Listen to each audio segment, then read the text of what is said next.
Hola, ¿qué tal? En los últimos días he recibido una enorme cantidad de consultas de amigos, de pacientes, de conocidos sobre el tema de la vacunación contra el COVID-19. Asimismo, he recibido también videos de diferentes procedencias hablando cosas de la vacunación contra el COVID-19. Lamentablemente, algunos de estos videos carecen de total profundidad y total conocimiento del tema y son opiniones que se basan absolutamente en criterios particulares que no tienen ningún fundamento científico. Lamentablemente también he recibido videos, uno en especial, de un conocido teólogo pastor mexicano, a quien respeto y admiro mucho en el campo teológico. He escuchado muchas de sus prédicas y también he seguido muchas de sus disertaciones teológicas que me han parecido sobresalientes y podría calificarlas como de brillantes. Sin embargo, le hicieron una entrevista en un medio televisivo sobre la vacunación y emitió una enorme cantidad de conceptos totalmente equivocados, totalmente fuera de lugar y que son, me parece, muy nocivos que provengan de una persona que es una persona de influencia ante gran cantidad de público. Es por eso que me he decidido a hacer este video para refutar todas y cada una de los conceptos equivocados que se dieron en este lamentable video de este teólogo a quien yo les he dicho y repito, he admirado mucho su carrera teológica. Soy el doctor Alejandro Villalobos Castro, soy ginecólogo, especialista en medicina reproductiva humana de la Universidad de Valencia en España, especialista en perinatología, medicina materno-fetal aquí en la Universidad de Costa Rica. Además soy estudiante de maestría en liderazgo pastoral del seminario ESEPA aquí en Costa Rica.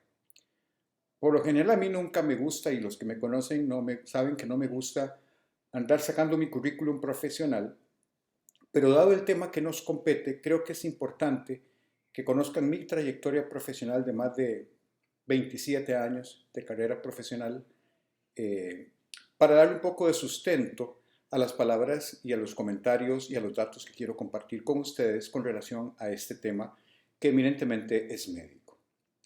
En esta pregunta, perdón, en este video le preguntan a esta persona específicamente sobre la vacuna COVID-19, a lo que el teólogo contestó, y abro comillas, si regresamos al tema de las vacunas, en primer lugar no se le puede llamar vacuna porque lo que están poniendo no es una vacuna. Bueno, primero quiero empezar refiriéndome a lo que es una vacuna. Una vacuna es una preparación que se administra a una persona con la finalidad de que esta persona produzca una inmunidad activa y duradera contra una determinada enfermedad, estimulando la producción en esta persona de anticuerpos. Los anticuerpos son las defensas que la persona produce cuando es expuesta a un patógeno, a un microorganismo, sea un virus, una bacteria. El organismo responde produciendo anticuerpos, que son las defensas que el organismo produce. Al inicio, en la historia de la preparación de vacunas, las vacunas empezaron siendo preparaciones de virus vivos atenuados, que al inoculársele a la persona no le producían una enfermedad clínica, pero sí hacían que el sistema inmunológico de la persona respondiera brindándole la producción de anticuerpos. Así que empezaron siendo virus vivos atenuados, por ejemplo, virus atenuados como por ejemplo la vacuna del sarampión, la vacuna de las paperas, la vacuna de la rubiola, son varicela, son vacunas que se fabrican a partir de virus vivos atenuados. Hay otras vacunas que se fabrican a partir de virus muertos o inactivos. Por ejemplo, la vacuna contra la poliomielitis, que son las gotitas orales, y la hepatitis A, son vacunas producidas de virus inactivados o virus muertos. Hay otras vacunas que se producen a partir de toxoides, que son toxinas inactivas que produce un microorganismo. Por ejemplo, la del tétanos, la de difteria, son vacunas fabricadas a partir de toxoides. Y lo que más modernamente tenemos, que es una tecnología que no es nueva, pero lo más reciente es las vacunas de RNA mensajero, a la que me voy a referir un poquito más adelante. Así que, volviendo al tema de la vacuna, la finalidad de la vacuna es exponer al cuerpo a un microorganismo, una partícula del microorganismo o una toxina inactiva de un microorganismo para que el organismo sea capaz de producir anticuerpos contra esa bacteria o ese virus, de forma tal que cuando se enfrente a ese virus de forma natural tenga defensas y se pueda defender y el virus no le produzca una enfermedad severa. Así que con base en lo anterior, puedo afirmar categóricamente que lo que se está aplicando sí es una vacuna y lo que este teólogo mexicano afirma es absolutamente falso. Y lo puedo basar en dos cosas que son absolutamente medibles y comprobables. La primera es que usted puede medir esos anticuerpos que el organismo produce o esas defensas naturales que el cuerpo produce luego de la aplicación de una vacuna. Lo que prueba y comprueba que el cuerpo sí fue sometido a este microorganismo o alguna parte de él y que produjo defensas. Si usted se ha vacunado contra el virus del SARS-CoV-2, si usted se ha vacunado contra el COVID-19, ya le pusieron la segunda vacuna, 15 días después usted puede ir a cualquier laboratorio y pedir una medición de anticuerpos neutralizantes y se dará cuenta que su organismo sí los produjo, lo cual significa que la finalidad de la vacuna sí se cumplió.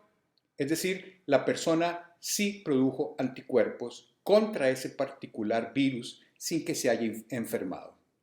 Esa es la primera cosa medible que nosotros podemos demostrar que lo que se está aplicando es una vacuna. Y la otra forma de demostrar de que sí se está aplicando una vacuna es la respuesta epidemiológica que vemos en las poblaciones vacunadas. Tomemos por favor el ejemplo de Israel. Israel es el país del mundo más avanzado en vacunación. Es el país que ya prácticamente erradicó la pandemia y es un país el que lleva liderazgo en el número de vacunas aplicadas a su población. Para el mes de abril del año 2021, alrededor del 55% de las israelíes ya estaban vacunados. Esto redujo notablemente la hospitalización y el número de casos graves por COVID de manera sostenida. Para demostrarlo, quiero darles algunos números que son reales y que pueden buscarlos ustedes en cualquier página de internet, porque son los números oficiales de Israel. Israel pasó de reportar 11.934 casos confirmados al día, con 92 muertes diarias durante el pico de la segunda ola máxima de infección, que fue el 27 de enero de este año. Estamos hablando de 11.934 casos al 27 de enero y pasó a tener únicamente 15 casos confirmados sin ninguna muerte el 25 de mayo del 2011. Así que febrero, marzo, abril, mayo, en 3 meses de vacunación masiva, Israel pasó de tener 11.934 casos diarios y 92 muertes por día a únicamente 15 casos sin ninguna muerte por día hace 15 días atrás. Así que esos dos datos yo creo que son suficientes para demostrar que lo que se está aplicando sí es una vacuna y sí tiene un impacto significativo a nivel de salud pública. Siguiendo con la entrevista de este teólogo, y cito textualmente lo que el teólogo dijo ante una pregunta que le hicieron es, abro comillas, que esta famosa vacuna, que no es vacuna, que es solamente una mezcla de RNA con otras sustancias que afectan los antígenos del cuerpo y el ADN del cuerpo, con consecuencias en unos 6 meses y otros en un año, es algo que se precipitaron a hacer quienes están detrás de este movimiento global y la pregunta es ¿por qué? Y luego pasa a comparar la fabricación de la vacuna con la fabricación de zapatos, en la que él dice que por presiones de tener que hacer más zapatos en menos tiempo, asegura que todas estas vacunas están defectuosas sin ninguna excepción. Él dice que al acelerar la necesidad de producir más zapatos, los zapatos que se producen son de mala calidad y que eso mismo ocurrió con las vacunas, que al acelerar el proceso de vacunas, todas, sin ninguna excepción, están defectuosas. Este concepto no solamente es falso, sino que denota una opinión de una persona que desconoce lamentablemente todo lo que está diciendo. Y quiero empezar a desgranar este comentario en sus partes más importantes. En primer lugar, el cuerpo no tiene antígenos. Los antígenos son sustancias externas al cuerpo que al introducirse al cuerpo el organismo produce una respuesta inmunitaria creando defensas contra ese antígeno. Así que los antígenos no están en el cuerpo humano y lo que él dice que es una mezcla rara de RNA con otras sustancias que afectan los antígenos del cuerpo, eso no es cierto porque el cuerpo no tiene antígenos, empezando por ahí. En segundo lugar, la tecnología de RNA mensajero para la fabricación de vacunas ciertamente es nueva, pero no es desconocida. Ni siquiera es una tecnología que se inventara específicamente para esta situación de pandemia. Esta tecnología de vacunas lleva décadas en estudio. Puedo citarles exactamente 2 décadas de avances en el estudio de las vacunas de RNA mensajero. ¿Qué es lo que hace que esta vacuna sea tan diferente y una innovación tan importante para la humanidad? Bueno, primero, porque en este tipo de vacunas usted no está inoculando ni virus vivos atenuados, ni virus muertos, ni toxinas. Lo que hace que no haya una posibilidad en remoto, en absoluto, no existe la posibilidad de que la persona vaya a enfermar por esta vacuna, por esta enfermedad en particular. Porque usted no está inyectando ni partes del virus, ni está inyectando virus atenuados, ni está inyectando toxoides. Lo que está inyectando es RNA mensajero, que ahorita vamos a hablar de eso. Así que no existe la posibilidad de enfermar por COVID por una vacunación con RNA mensajero. Segunda cosa que esta vacuna ofrece, el RNA mensajero no entra jamás al núcleo de las células. No lo puede hacer. Más bien el RNA mensajero lo que hace es sacar la información del DNA del núcleo y llevarlo a partículas extranucleares dentro de la misma célula para la fabricación de ciertas proteínas e inmunoglobulinas, etc. El RNA mensajero sale del útero en forma natural, no puede entrar a él. Por lo tanto, el RNA mensajero no tiene la capacidad de modificar el DNA de ninguna célula del hospedero. Así que esa historia de que las vacunas de RNA mensajero modifican el DNA tampoco es cierta.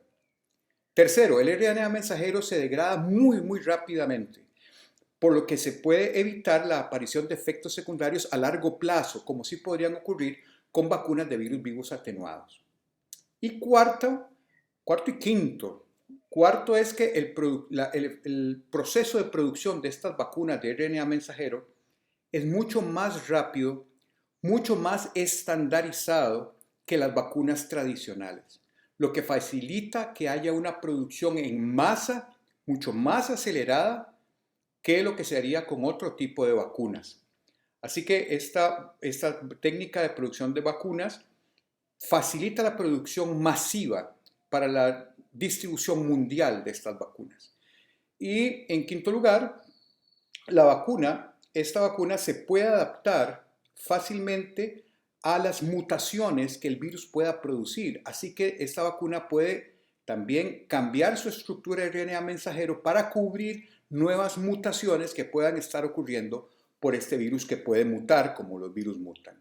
Así que estas vacunas de RNA mensajero, como les decía al principio, no es una tecnología desconocida, efectivamente es nueva, pero no es desconocida y ofrece una cantidad enorme de virtudes sobre las vacunas tradicionales.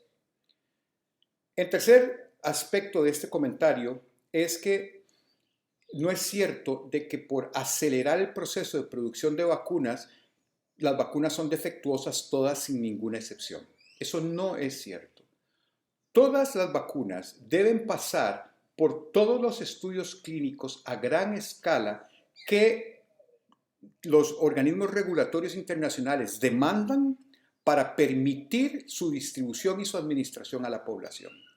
Estos estudios o ensayos clínicos son ensayos de 3 fases y se las quiero recordar porque todas estas vacunas, las que están aprobadas por FDA y por EMEA, que la FDA es la Organización Norteamericana de Control de Drogas y Fármacos y la EMEA es su contraparte europea. Perdón, la fase 1 de estos estudios clínicos es cuando la vacuna se administra a un pequeño número de personas, generalmente sanas, para evaluar su seguridad en dosis crecientes y poder obtener una información temprana sobre la verdadera eficacia de la vacuna en producir una respuesta inmunológica. Esto es fase 1 en un número pequeño de población de gente sana en la que se van modificando las dosis para ir viendo la respuesta inmunológica de la persona.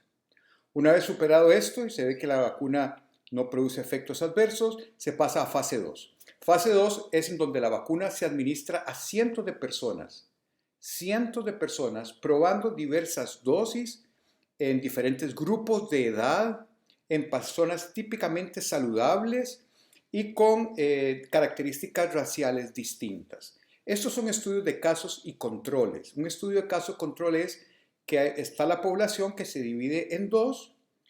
Ni la población ni el médico que administra la dosis o la medicación saben si el grupo es el que está recibiendo el medicamento real, la vacuna, o está recibiendo un placebo. Un placebo es un producto inerte.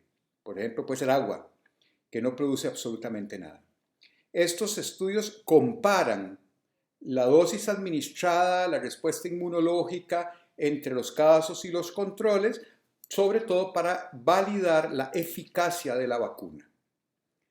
Cuando se pasa esto y se ve que la vacuna es eficaz, se pasan a estudios de fase 3. Los estudios de fase 3 se administran a miles de personas voluntarias, también en casos y controles del mismo diseño del estudio anterior, grupos aleatorios, y a unos se les da la vacuna y a otros se les da un placebo.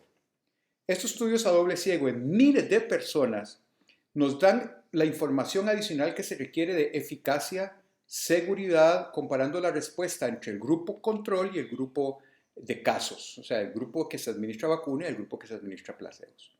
Para que ustedes se den cuenta, la fase 3 de esta vacuna de COVID involucró a más de 40,000 personas en el grupo de casos y más de 40,000 personas en el grupo de controles. Estamos hablando de 43,000 y pico de personas en la vacuna específicamente de Pfizer y Moderna. Así que esos estudios son indispensables presentarlos ante la FDA y ante la EMEA para que estas agencias reguladoras permitan o aprueben la distribución y la aplicación a nivel de la población del mundo de estas vacunas. Es cierto que la emergencia mundial que estamos viviendo en esta pandemia ha creado la necesidad de que se desarrolle la producción de vacunas a mayor velocidad, pero eso no ha implicado desde ningún punto de vista que se hayan saltado todos los protocolos de investigación requeridos para que esta vacuna sea una vacuna probadamente segura y probadamente eficaz. La FDA y la EMEA no van a permitir en sus poblaciones la administración de una vacuna que no haya pasado por estas etapas.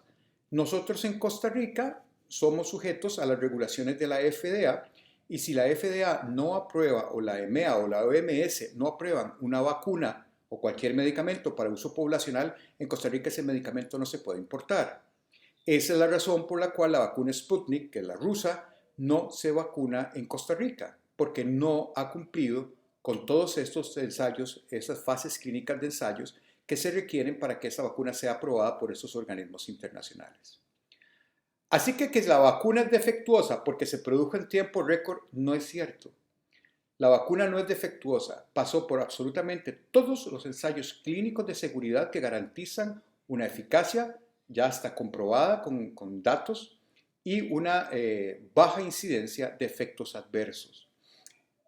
Este pastor y este teólogo mexicano concluye diciendo que esta vacuna él no se la pondría, abro comillas, no se la pondría ni de chiste. No se la pondría a menos que llegue el día en que para que pueda subirse a un avión le digan que tiene que vacunarse, entonces sí se vacunaría. Esto, lamentablemente, es un claro ejemplo de lo que esta pandemia ha sacado a relucir. En el corazón del hombre lo que predomina es el egoísmo y lo hemos visto en esta pandemia de una manera muy brutal. La idea de una vacunación global es que lleguemos a un punto en que por la inmunidad lograda esta enfermedad se controle, ya no afecte a millones de personas como lo ha hecho hasta este momento, con millones de muertes que se han registrado, que este virus ya no sature los servicios de salud de los hospitales que en este momento en nuestro país están sobresaturados, ya no hay camas en cuidados intensivos para recibir más gente. Se nos olvida, tenemos una memoria muy flaca, pero al principio de esta pandemia las imágenes que recibíamos de Italia de gente muriendo en sus casas porque no había forma de llevarlos a un hospital, de que los hospitales estaban sobresaturados y gente muriendo sin acceso a camas, eso puede ser un escenario que nosotros podamos vivir a muy corto plazo si nosotros no nos cuidamos. Entonces, en nuestro país las unidades de cuidados intensivos están sobresaturadas. Es muy doloroso ver a tantas personas sentadas con dificultad respiratoria en un pasillo, esperando a ver si se desocupa una cama para que le puedan asistir en su proceso respiratorio. Parece ser que el dolor humano y la tragedia para muchos que esta pandemia ha producido pasan a segundo plano siempre y cuando no se afecten ellos principalmente. Ese es el egoísmo del corazón humano. El segundo mandamiento es ama a tu prójimo como a ti mismo. Y yo demuestro que amo a mi prójimo si lo cuido, si uso mascarilla, si me vacuno, si evito romper todos los protocolos sanitarios que han demostrado ser eficaces para disminuir la propagación de este virus y que haya gente que haya muerto porque muchos no cuidan sus protocolos de salud. Así que si escuchamos un comentario como este, que no se vacunaría a menos de que lo obliguen para poder viajar en un avión, realmente me pregunto yo, ¿qué clase de amor al prójimo es este viniendo de un pastor? Yo, lamentablemente, me duele mucho este tipo de comentarios porque se supone que es un líder religioso, un líder que tiene influencia en una gran cantidad de personas de su congregación y del mundo, porque yo mismo he seguido sus videos teológicos por YouTube. Este pastor termina estos tristes y desafortunados comentarios diciendo que nos están usando como conejillos de indias. Somos una población en experimento. Están experimentando con los seres humanos. Eso es una barbaridad, es una crueldad. Permítame decirle que los ensayos clínicos sí fueron aplicados en humanos voluntarios, los cuales sí fueron conejillos de indias, para que se desarrollara una investigación seria que demuestre eficacia y seguridad para que usted y yo hoy podamos contar con un medicamento seguro que nos puede salvar la vida a nosotros y a nuestros seres queridos. Esos son los valientes. Esos hombres y mujeres que fueron los que participaron en los ensayos clínicos, sí, efectivamente fueron conejillos de indias, que aceptaron arriesgarse para que la ciencia pudiera probar que la eficacia de la vacuna y la seguridad de la vacuna nos va a proteger como población y como humanidad de no morir por este virus. Así que decir que la vacuna no es una vacuna y referirse a su uso como apostasía es exactamente como escuchar los comentarios emitidos en la Edad Media contra la ciencia. Es no querer ver a Dios proveyendo inteligencia y capacidad al hombre para poder desarrollar estos progresos científicos que traen bienestar y salud a la humanidad, como si Dios no produjera estas cosas. Nos toca a nosotros saber utilizar los recursos que Dios nos da, haciendo un uso racional y una distribución equitativa de la vacuna para que todo el mundo tenga acceso a ella y no solamente los países ricos, que es lo que estamos viendo lamentablemente hoy. Como por ejemplo en Estados Unidos, las vacunas sobran porque la población no quiere vacunarse, han vacunado un gran número de población, pero el turismo de vacunas se ha incrementado muchísimo hacia Estados Unidos desde Costa Rica porque mucha gente se va a vacunar allá porque las vacunas allá sobran.